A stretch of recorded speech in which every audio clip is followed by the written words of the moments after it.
High. High Jackie, আমি night ক্লাবে যাচ্ছি।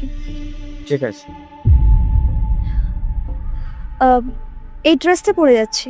হ্যাঁ, তো ক্লাবে তো এরকমই ড্রেস পরে যেতে হয়। যাও। ওখানে সমস্ত ছেলেরা আসবে। ওকে, যাও। তুমি নিশ্চয়ই এটা জানো যে ক্লাবে সবাই ড্রিঙ্ক করে, আর তুমি তো খুব ভালো করে জানো আমি একটু বেশি ড্রিঙ্ক করলে আমার হোশ থাকে না। আই থিঙ্ক আমি আজকে রাত্রে ওখানে স্টে করে যাব। ঠিক আছে, তুমি যাও, কোনো অসুবিধা হলে আমাকে বলো, আমি তোমাকে নিয়ে আসি। আমার টাকা লাগবে। কত? 40,000 টাকা। ও, এখানে 40,000 টাকার বেশি আছে। যেটা লাগবে খরচা করো, বাকিটা রেখে দিও। ঠিক আছে।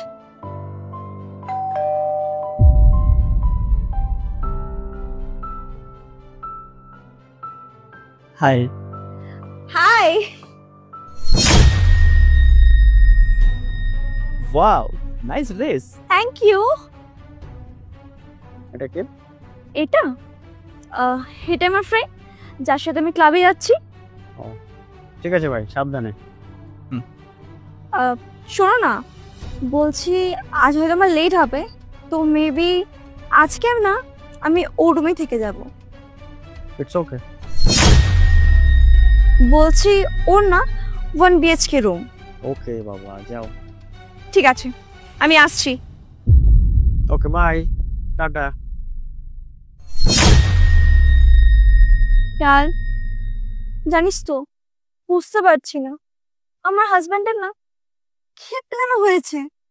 না ভালোভাবে কথা বলে, না আমার সাথে একটু গল্প করে, কিরকম একটা যেন হয়ে গেছে জানিস তো।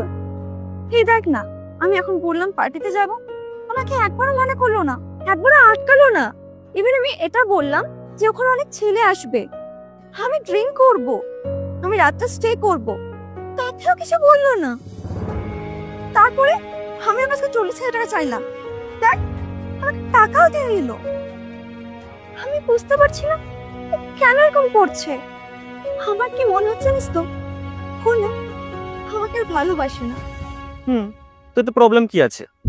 মানে দেখ, তুই তো আমাকে আগে এটা বলেছিলি যে তোর হাজবেন্ড তোকে সন্দেহ করে, তোকে কোথাও যেতে দেয় না, তুই যেখানে যাস তোকে মানা করে। তো সেই দিক থেকে দেখতে গেলে এখন তুই ফ্রিডম পেয়ে গেছিস, তো ঠিকই আছে, প্রবলেম কোথায়? আরে চাই না আমি এরকম ফ্রিডম, যেখানে ভালোবাসা নেই, একটু আগলে রাখা নেই।